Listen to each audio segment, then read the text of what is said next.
Une fois la structure du réseau fixée, il faut l'entraîner. Pour ce faire, nous avons vu que nous devons utiliser et définir une perte, à utiliser dans l'algorithme d'optimisation basé sur le gradient. Nous devons également spécifier un point de départ pour notre algorithme de descente, c'est-à-dire un ensemble initial de valeurs pour les poids et les biais, c'est-à-dire les paramètres du réseau. Examinons l'initialisation des poids et des biais. Commençons par une idée très simple et peut-être naïve. Nous pourrions initialiser tous les poids et les biais du réseau avec la même valeur. C'est en effet très simple, puisqu'au lieu de choisir un très grand nombre de valeurs initiales, il suffit d'en choisir une. Cependant, un tel choix s'avère désastreux.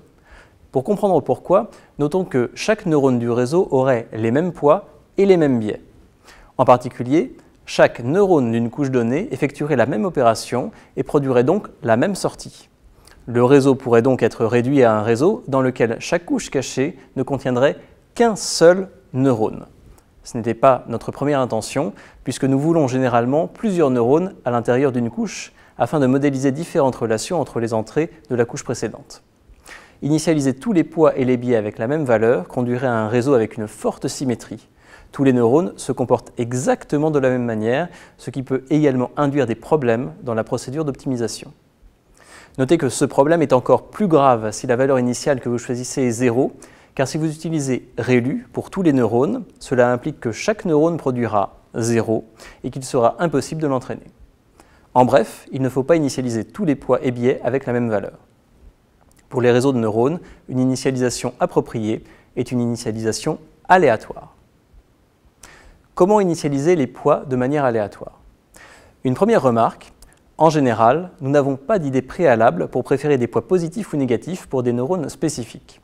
En effet, comme nous n'avons généralement pas d'interprétation claire de ce que fait chaque neurone à l'intérieur du réseau, nous n'avons aucune raison d'ajouter des contraintes spécifiques, comme la positivité, sur les poids et les biais.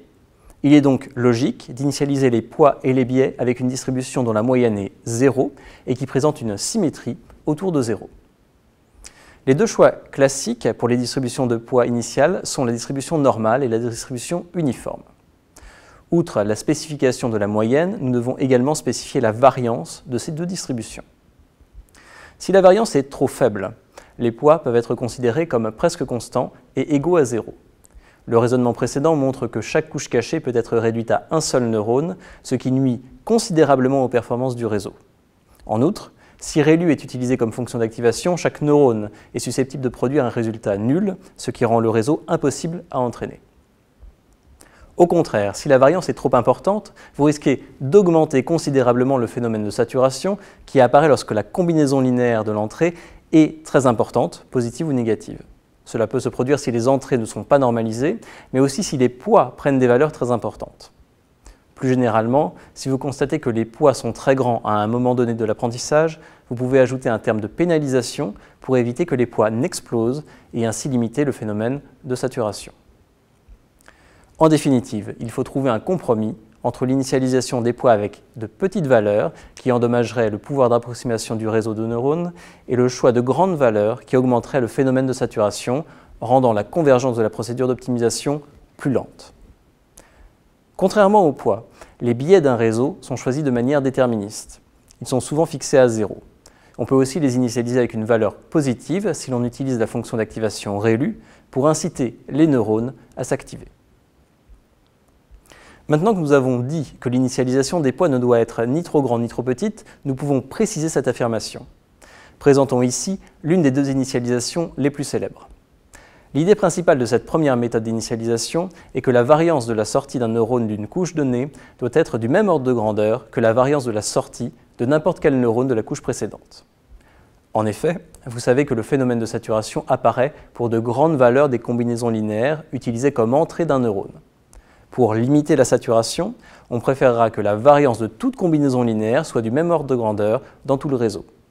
C'est le principe générique sur lequel repose cette initialisation. Attention, ici, la variance de toutes les combinaisons linéaires est approximativement la même à l'initialisation du réseau de neurones. Il se peut que ces variances changent au cours de l'apprentissage du réseau. Préserver ces variances au cours de l'apprentissage nécessiterait de mettre des contraintes supplémentaires sur les poids au cours de l'apprentissage, en pénalisant la perte par exemple, ce qui n'est pas le sujet de cette slide. Voici l'autre initialisation la plus connue. Il y a deux différences entre cette initialisation et la précédente. Tout d'abord, la distribution est uniforme ici, alors qu'elle était normale pour l'initialisation précédente. Ce n'est pas une différence majeure, puisque l'analyse repose sur la variance de la distribution, quelle que soit la distribution choisie. La principale différence est que cette initialisation impose une contrainte, non seulement pour que la variance des combinaisons linéaires soit du même ordre de grandeur, mais aussi pour éviter le phénomène de saturation directement dans l'étape de backpropagation. En effet, vous imposez une contrainte pour que les espérances des dérivées partielles de la perte soient du même ordre de grandeur à travers le réseau.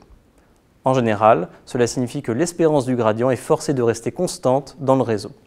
Cette dernière contrainte, associée à la première contrainte imposant que les combinaisons linéaires soient du même ordre de grandeur, conduit à cette initialisation dans laquelle la variance, les dénominateurs, dépend à la fois du nombre de neurones de la couche actuelle et de la couche suivante.